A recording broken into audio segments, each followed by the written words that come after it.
أما بعد فأعوذ بالله من الشيطان الرجيم بسم الله الرحمن الرحيم ألا إن أولياء الله لا خوف عليهم ولا هم يحزنون آمنت بالله صدق الله العظيم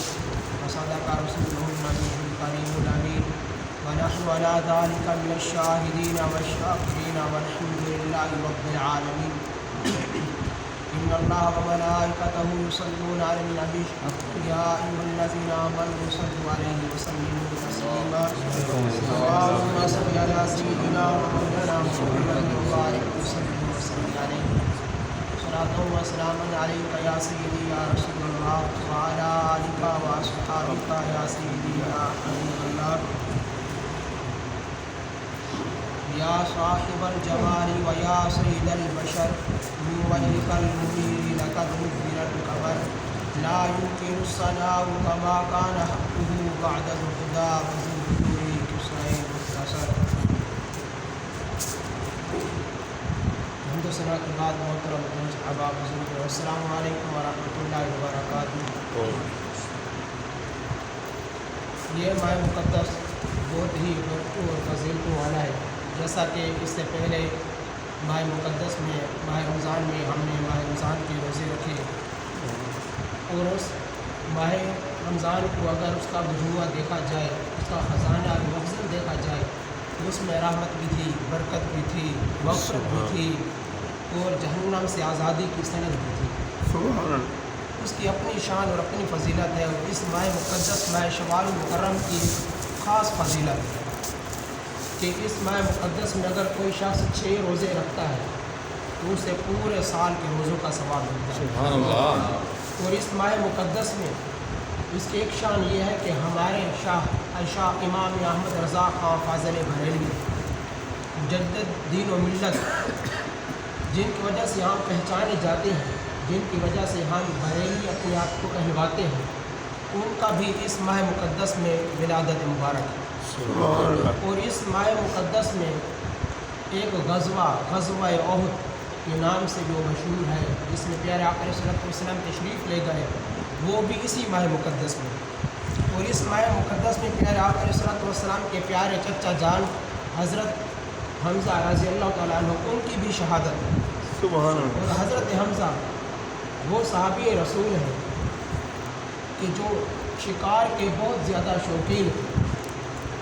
آپ مکہ سے نکلے شکار کرنے کے لیے اور واپس آتے ہیں شکار کر کے. ابھی آپ ایمان لے کر نہیں آئے تھے, واپس آتے ہیں تو کسی نے آپ کو کہا کہ تو اتنا بہادر اور دلیر بنتا ہے کہ آج تیرے بھتیجے کی بہت ہی بے ادبی ہوئی, اس کو آج باتیں سننی پڑی. تو آپ وہاں سے چلتے ہیں اور مکہ شریف تشریف لاتے ہیں. تو وہاں پر دیکھتے ہیں کہ ابو جہل جب دیکھتا ہے کہ میں نے آج پیارے آقا علیہ الصلوۃ والسلام کی بے ادبی کی, اور دیکھتے ہیں حضرت ابو حمزہ کو تو وہ بہت ہی تیش و غصے میں ہے, جذبات میں ہے, تو وہ وہاں سے بھاگنے لگتا ہے. تو حضرت حمزہ رضی اللہ تعالیٰ عنہ آگے بڑھ کر کمان ان کے ہاتھ میں ہوتی, وہ اس کے سر میں مارتے ہیں ابو جہل, اس کے سر سے خون جاری ہو جاتا ہے. آتے ہیں پیارے آقا علیہ الصلوۃ والسلام کی بارگاہ میں, عرض کرتے ہیں یا رسول اللہ کہ میں نے آپ کا بدلہ لے لیا ہے, جس نے آپ کی بے ادبی کی تھی, آپ کو تنگ کیا تھا, میں نے اس کا سر پھاڑ دیا. پیارے آقا علیہ الصلوۃ والسلام یہ ارشاد فرماتے ہیں کہ میں بدلہ لینے کے لیے نہیں ہوں. آج دیکھیے کہ اگر ہمیں کوئی تکلیف پہنچائے, کوئی دکھ دے, ہمارا کوئی دوست جا کر ہمارا بدلہ لے کر آئے تو ہم خوش ہوتے ہیں کہ تو نے اچھا کام کیا ہے. پیارے آقا علیہ الصلوۃ والسلام یہ ارشاد فرماتے ہیں کہ مجھے خوشی اس بات سے نہیں ہے کہ تو بدلہ لے کر آیا ہے واپس. وہ عرض کرتا ہے کہ یا رسول اللہ آپ کو خوشی پھر کیسے ہوگی, کس طرح آپ خوشی کا اظہار کریں گے. حضور علیہ الصلوۃ والسلام ارشاد فرماتے ہیں, کیونکہ حضرت حمزہ سے ایک خاص نسبت پیارے آقا علیہ الصلوۃ والسلام کی یہ بھی ہے کہ آپ رضائی بھائی بھی ہیں آپس. تو جس کا دودھ حضرت حمزہ نے پیا اسی کا دودھ پیارے آقا علیہ الصلوۃ والسلام نے بھی پیا, حضرت سویبہ. اور آپ پیارے آقا علیہ الصلوۃ والسلام سے 2 سال پہلے پیدا ہوئے, آپ کی ولادت 2 سال پہلے ہوئی. اور حضرت سویبہ وہ خاتون ہیں, وہ صحابیہ ہیں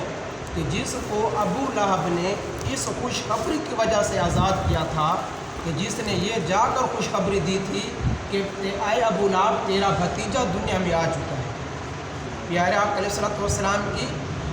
جس نے خوشخبری دی تھی ابو لہب کو کہ تیرا بھتیجا پیدا ہوا ہے، تو اس نے اپنی ہاتھ کی شہادت کی انگلی سے حضرت صہیبہ کو کہا تھا کہ جا تو آج سے آزاد ہو. وہ حضرت صہیبہ رضی اللہ تعالیٰ عنہا وہ حضور علیہ الصلوۃ والسلام کی بھی رضائی ماں ہیں، اور حضرت حمزہ رضی اللہ تعالیٰ عنہ جو آپ کے سگے چچا ہیں ان کی بھی رضائی ماں ہیں. اس لحاظ سے آپ بھائی بھی ہیں اور آپ چچا اور بھتیجا بھی ہیں. اور جب پوچھا گیا کسی سے کہ آپ نے ابو لہب کو دیکھا ہے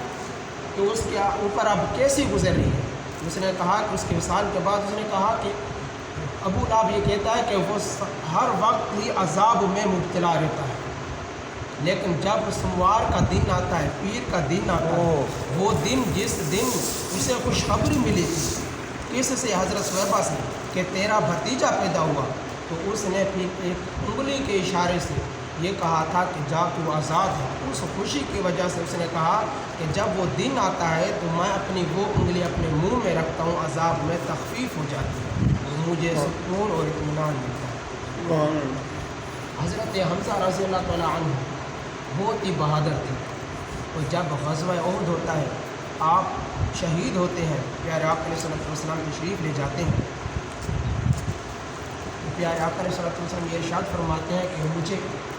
کسی اور چیز نے اتنا غمگین نہیں کیا آج تک جتنا حضرت حمزہ کی شہادت نے مجھے غمگین کیا، جتنا آپ کی جدائی نے مجھے غمگین کیا،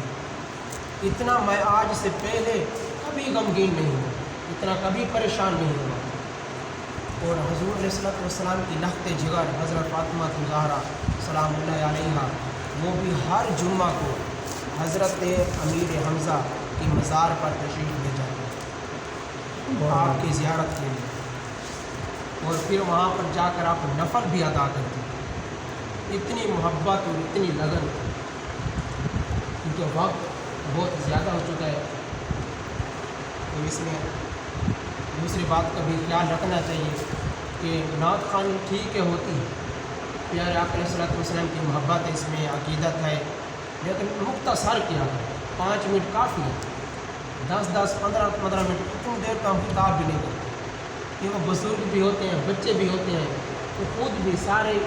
وہ ذوق اور وہ لگن نہیں ہوتی. محفل جتنی بھی بڑھتی جائے گی وہ لگن اور شوق کم ہوتا جائے گا. اسی لیے کوشش کیا کریں مختصر کیا کریں. تو بزرگ ہوتے ہیں، کوئی دور سے آتا ہے، کوئی نزدیک سے آتا ہے، اسی لیے ان کا وہ شوق بھی باقی رہو، وہ آئندہ بھی آتے رہے. اسی طرح بھی بہت سارے ایسے ہیں جو اسی وجہ سے چھوڑ جاتے ہیں کہ بہت ہی لمبی ہو جاتی ہے. اس لیے کوشش کیا کریں مختصر سے باقی اس کو کلوز کیا کریں. اور پھر اس کی وجہ سے بعض اوقات نماز جماعت کے ساتھ بھی رہ جاتے ہیں صبح کی کئی لوگوں کی، حالانکہ یہ عشاء کے اور فجر کی جو جماعت کے ساتھ نماز ادا کرتے ہیں کہ اسے ساری رات کی جو عبادت کا ثواب ملتا ہے. کوئی بھی جماعت پہ نماز بھی رہ جاتی ہے. اسی لیے کوشش کیا کریں مختصر کیا کریں اس کو. اور اس کے لیے ہم چال کراتے ہیں یا پھر پر پیغام ہے، اور اس پر عمل بھی اللہ تعالیٰ ہمیں کرنے کی توفیق عطا فرمائے کہ حضرت ابو امامہ سدائی بن عجلان باہلی رضی اللہ تعالیٰ عنہ وہ پیارے آقا علیہ الصلوۃ والسلام کا فرمان بیان فرماتے ہیں کہ حضور علیہ الصلوۃ والسلام ارشاد فرماتے ہیں کہ صبح کے وقت کوئی شخص بھلائی کے ارادے سے مسجد میں جاتا ہے کہ کچھ سیکھوں گا یا کچھ سکھانے کے لیے، کچھ سیکھنے کے لیے یا سکھانے کے لیے وہ مسجد میں جاتا ہے صبح کے وقت، تو پیارے آقا علیہ الصلوۃ والسلام ارشاد فرماتے ہیں کہ اسے اللہ رب العزت ایک کامل عمرے کا ثواب عطا فرماتا ہے. جیسا کہ مسجد میں صبح کے بعد درس و تدریس بھی ہوتی ہے، اس لیے ہم گھر سے یہ ارادہ اور نیت کر کے جائیں کہ ہم کچھ سیکھنے کے لیے مسجد جا رہے ہیں، تو پھر یہ پیارے آقا علیہ الصلوۃ والسلام کے فرمان پر عمل کرتے ہیں کہ کامل عمرے کہا جائے ثواب ملتے ہیں کامل عمرے. اور جو شخص شام کو جاتا ہے اس ارادے سے کہ میں کچھ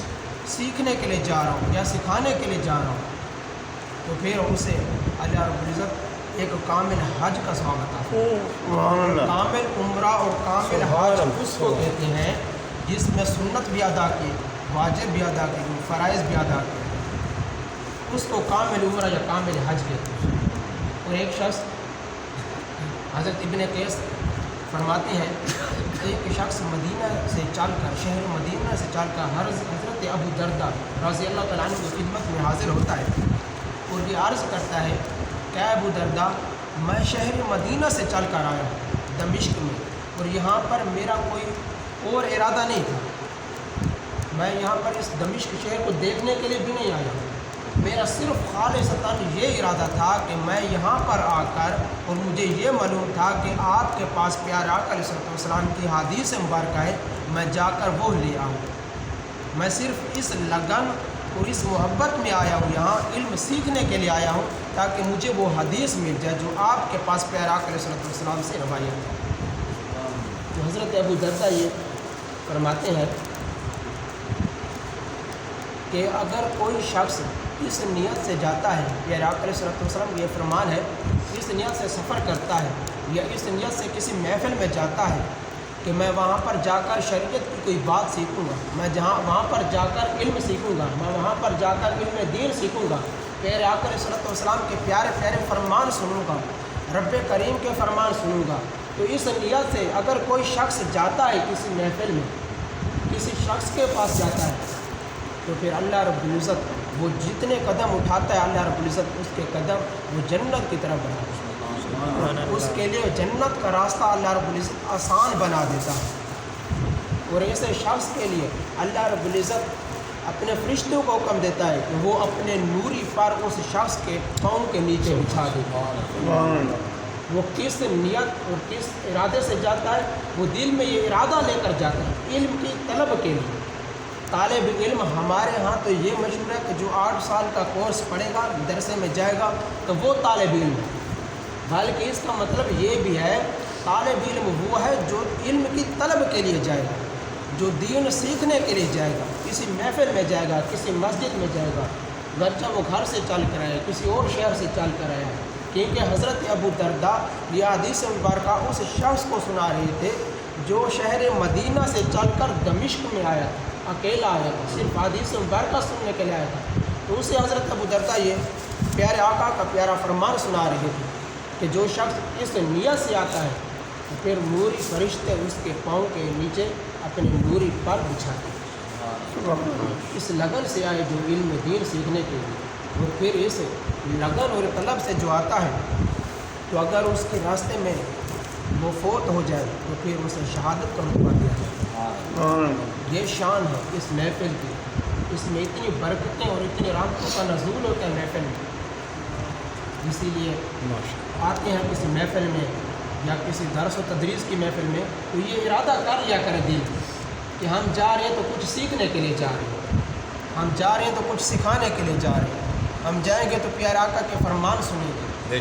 اس پر عمل کریں گے انشاءاللہ۔ اللہ رب العزت ہمارے اوپر کچھ الفاظ پر برگالے